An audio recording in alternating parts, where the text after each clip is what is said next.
Hello friends, MS coder में आपका स्वागत है। आज की इस वीडियो में हम जानेंगे डीबगिंग के बारे में, जो कि जब हम प्रोजेक्ट पे काम करते हैं लाइव प्रोजेक्ट पे, तो वहाँ पर डीबगिंग का रोल बहुत ज़्यादा होता है। डीबगिंग में हम क्या करते हैं कि वन बाय वन जो लाइन होता है उनको हम चेक करते हैं कि किस वेरिएबल के अंदर क्या डेटा है। तो एग्जाम्पल के लिए अब हमने समझने के लिए यहाँ पर कुछ वेरिएबल बनाए हैं। जैसे इज एक्टिव नाम का एक वेरिएबल बनाया है जिसके अंदर ट्रू मैंने असाइन की हुई है। इसी तरह से ओबीजे के अंदर कुछ एक ऑब्जेक्ट और पास किया है जिसके अंदर दो प्रॉपर्टी है।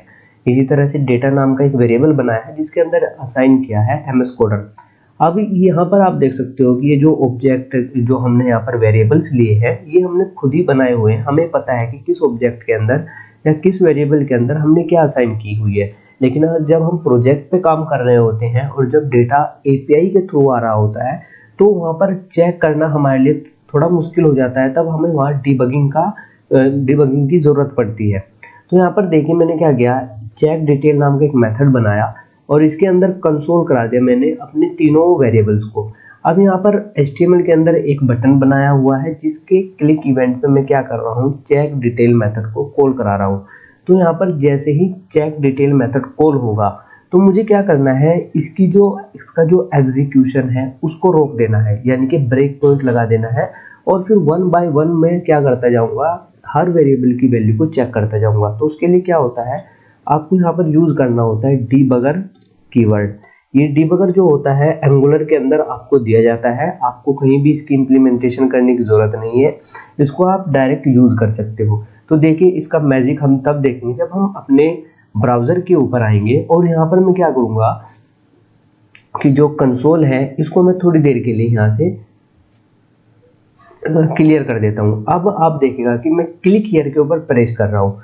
जैसे ही मैंने क्लिक हियर के ऊपर प्रेस किया तो अब आप यहाँ पर देख सकते हो, आपको यहाँ पर दिखाई भी दी जाएगा पॉज्ड इन डीबगर, यानी कि डीबगर ने क्या किया, इसके एग्जीक्यूशन को रोक दिया है। अब और आपका जो कर्सर है, पॉइंटर है, वो यहाँ पर ब्लिंक कर रहा है। ये आपको बता रहा है कि जो आपके मेथड की फर्स्ट लाइन है, यानी कि जहाँ से मेथड की बॉडी स्टार्ट हो रही है वहाँ पर जो फर्स्ट लाइन है वहाँ से आप डेटा को चेक करते हुए चलिए। तो अब आप क्या करोगे, यहाँ पर आपको दिखाई दे जाएगा राइट साइड में आपको कुछ चीज़ें दिखाई दे जाएगी। यहाँ पर अगर आप इसके ऊपर प्रेस करोगे तो ये क्या करेगा, डीबगिंग को यहाँ से हटा देगा।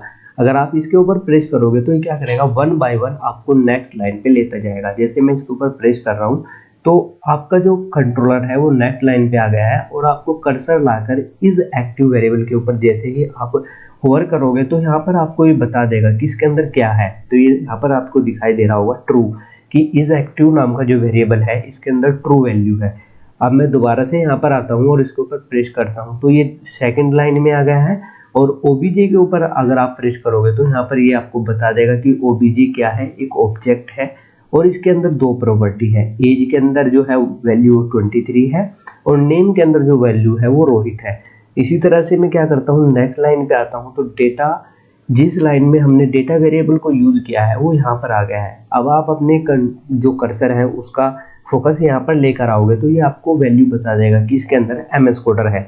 अब मैं एक बार और यहाँ पर प्रेस करता हूँ तो अब देखिएगा कि यहाँ पर क्या हो गया है कि जो कंट्रोलर था आपका वो यहाँ पर आ गया है, बटन जहाँ पर हम यूज कर रहे हैं, यानी कि जहाँ से इस मेथड को कॉल किया गया था ये अब वहाँ पर आ गया है। यानी कि ये क्या करता है, मेथड का कॉल फिनिश होने के बाद जहाँ से मेथड को कॉल किया गया था वहाँ पर ये आपको लेकर चला जाता है।